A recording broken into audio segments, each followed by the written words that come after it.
From The Australian, here's what's on the front. I'm Claire Harvey. It's Thursday, October 30, 2025. Superannuation funds could save the creaking aged care sector. That's the new idea from Aged Care Minister Sam Ray, who's told The Australian the government's looking at how to de-risk the sector to make it attractive for private investors. A 42-year-old Sydney woman has been remanded in custody and charged with public nuisance and other offences after allegedly switching off essential medical gas supplies at 2 hospitals on Tuesday.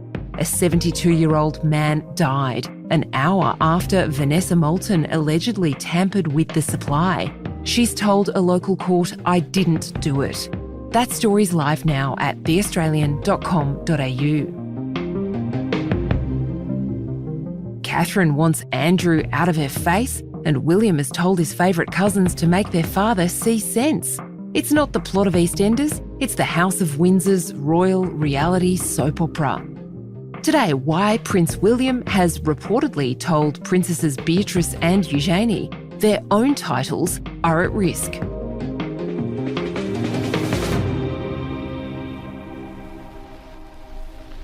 This is Windsor Castle. His Royal Highness Prince Edward. At long last, I am able to say a few words of my own.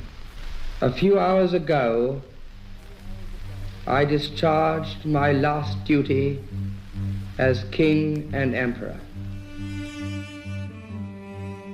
In 1936, the King, Edward VIII, abdicated as monarch so he could marry his beloved, an American divorcee named Wallis Simpson.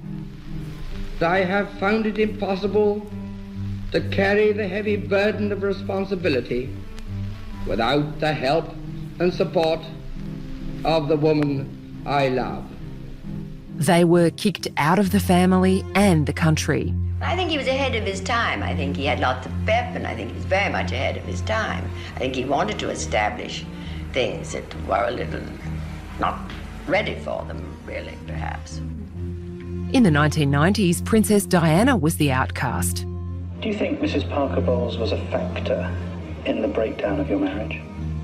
Well, there were 3 of us in this marriage, so it was a bit crowded. And 8 decades after Wallis Simpson, another American divorcee, another icing out. I never thought that this would be easy, but I thought it would be fair. There was a way of doing things, but for us, for this union and the specifics around her race, there was an opportunity, many opportunities, for my family to show some public support. And now another royal couple are about to feel the big freeze. Prince Andrew and Sarah Ferguson, once the Duke and Duchess of York. It's now been revealed that Prince Andrew hosted Jeffrey Epstein, Ghislaine Maxwell and Harvey Weinstein at Royal Lodge, the prince's private home. Jenna Clark is a culture writer with The Australian. Jenna, the royal family has weathered plenty of scandals. How big is this one? I think it's up there, Claire, with the Queen's Annus Horribilis. 1992 is not a year on which I shall look back with undiluted pleasure. I suspect that I'm not alone in thinking it so. Indeed, I suspect that there are very few people or institutions unaffected by these last months of worldwide turmoil and uncertainty. And now the fact that this Prince Andrew saga that appears to have gone on for so many years now, specifically in regards to the allegations around his relationship with Jeffrey Epstein, is going to be something that could potentially break the firm's back, because now King Charles is being heckled in public. How long have you known about Andrew and Epstein? Have you asked the police to cover up for Andrew?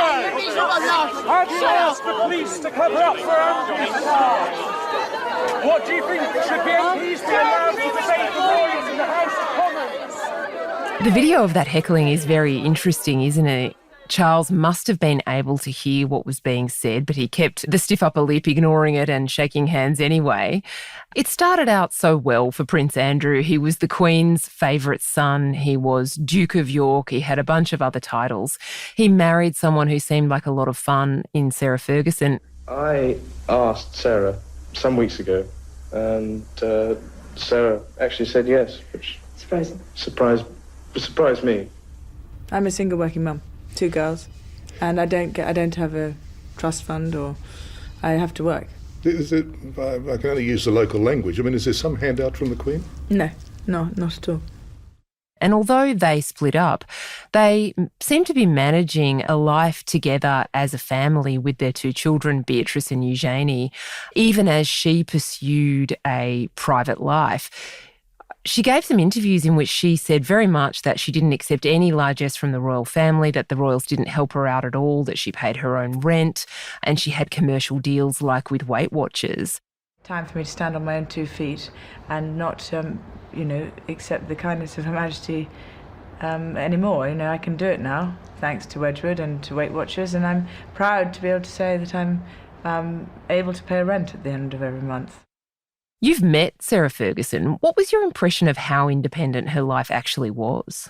I got the distinct sense that she felt a sense of duty. She was talking to me specifically through the lens of ending world poverty, and she was just trying to engage with as many people as possible. She actually wanted to engage with the general public. So that's what really jars with me. And what also really jars with me is the fact that their daughters seem to be really well adjusted. I mean, they get on well with their cousins.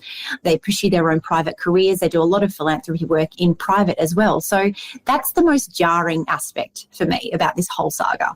In fact, now it's Princesses Beatrice and Eugenie who are right at the centre of this problem. There are reports now that Prince William has called them aside and said, listen, if you don't get your father to move out of his royal residence, your titles are going to be at risk. How significant is that? I think it's a lot, and it's a lot of pressure for these 2 young women. They're private citizens, they're not working royals. I mean, they do partake in the traditions like Christmas with the royal family and that famous walk that they do. But also the fact that now the next generation are taking it on as their responsibility to end this saga once and for all. You can totally see where Prince William is coming from, considering all of the dramas he's had with his brother in the last couple of years. So I think, it's asking a lot of them, but also they're really royals in title only. They were born without any type of working royal decree and things like that. So it's going to be interesting to see if they can convince their daddy to hit the road and get out of the family manch. But it really does come down to the adults in the room. And they are these boomers, Fergie and Andrew. They should really just get in the express lane of anonymity, go and move into Frogmore Cottage. They only really need one house and disappear until Prince George's coronation. It's been a half in, half out, very awkward situation for Prince Andrew ever since that catastrophic Newsnight interview where he kind of stumbled his way through an explanation of how he had managed to stay friends with Jeffrey Epstein while not noticing any of the teenage prostitution and sex trafficking that was going on. I have no recollection of ever meeting this lady. None whatsoever. I was at home with the children. I'd taken Beatrice to a Pizza Express in Woking for a party. I have no recollection of that photograph ever being taken. You think it is you next to her in the photo? Oh, it's definitely me. I mean, that's a picture of me. It's not a picture of, I don't believe it's a picture of me in London, because when I go out in London, I wear a suit and a tie. We never had any sort of sexual contact, whatever. Did the Queen miss an opportunity there, Jenna, when she kind of gave Andrew a bit of a light slap on the wrist but didn't fully humiliate him? Yeah, look, I think it's hard with the Queen because we never knew what she was thinking, and that was intentional. And also the fact she's been sort of criticised in previous years for dragging her heels on things when it comes to dealing with members of her family. And the fact that, as you mentioned, he is considered to be Mummy's favourite boy probably didn't help matters. But I have full faith that King Charles will handle this pretty swiftly because I think he's surrounded by some pretty hard heads. The world has pivoted so much and is changing so much, specifically in the UK now. People are legitimately hurting and they have actual problems that they need to confront. And the royal family that are just continually seem to be sucking on the taxpayer teat is just not going to fly in these modern eras.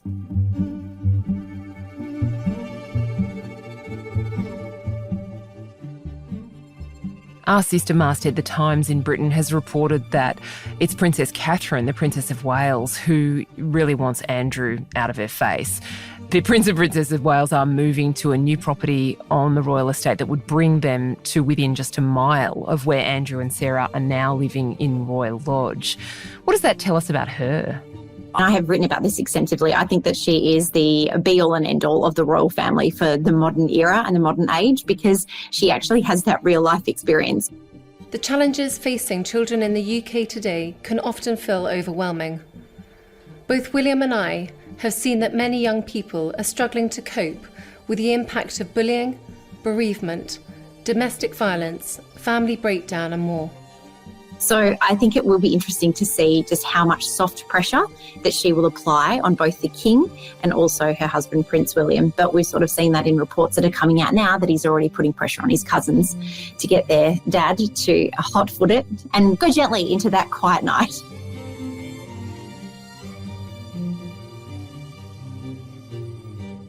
The palace is capable of going hard, aren't they? I mean, they iced Harry and Meghan out pretty comprehensively. Yeah, definitely. So there is form, and I think that they are definitely pulling all of the levers at their disposal. It should not be underestimated, the fact that those reports that William is speaking privately to Prince Andrew's daughters are appearing in the BBC, which is obviously an outlet that is very sympathetic to the royal family. I think that speaks volumes. I think we're only going to see the faceless men and women of those communications team really ramp up and earn their pounds in the coming weeks. What would life look like, do you think, for Andrew and Sarah if Andrew has to relinquish his title of prince and move out of that home? Or I would love to be a fly on the wall or a part of Meghan's vegan garden that she installed at Frogmore Cottage where those two are pottering around, puttering and tuttering to themselves about how hard done by they are. But look, I think the best thing that they could do is maybe just disappear from the public view and public consciousness for quite some time. I don't think he should be stripped of his title as prince because that will take a whole lot of rigmarole when it comes to the Constitution. And also, he hasn't been charged with anything as well in a criminal case. So I think that's probably a bridge too far, but it will be interesting to see how the politicians respond to it because there is mounting pressure on MPs on all sides to do something about Prince Andrew as well. Does it tell us something about how society's changed? You know, the fact that Andrew's friendship with Jeffrey Epstein was pretty well known. In fact, it was not a secret, but now it's a red line.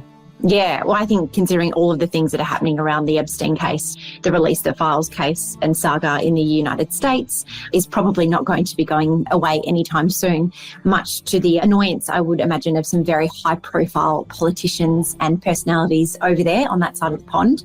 But I just think that people have completely and utterly moved on from the Downton Abbey era of which we all sort of grew up loving the royals in the 80s and 90s and the early aughts. Well, the day has dawned and the weather proves conclusively that God is a monarchist. Who could doubt it, my lady? They run the risk, not so the younger royals, of sounding just completely tone deaf and out of touch, which is exactly what Prince Andrew represents.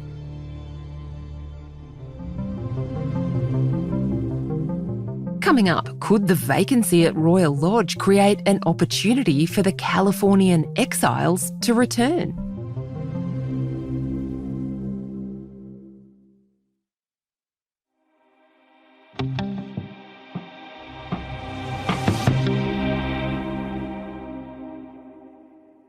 Do you think this potentially opens a door to a way back for Harry and Meghan? I mean, they are quite annoying, but they haven't hung out with Jeffrey Epstein. Look, I think it has. Meghan and Harry did leave the royal family or didn't want to be working royals because they wanted to have the freedom to voice their opinion on a number of issues. Yet so many things have happened since they have left.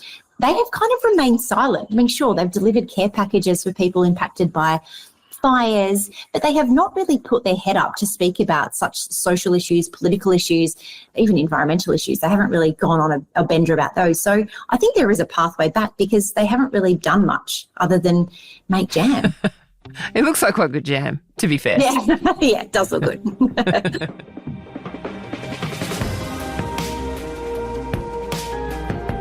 Jenna Clark is a culture writer with The Australian. You can check out her take on that story right now at theaustralian.com.au.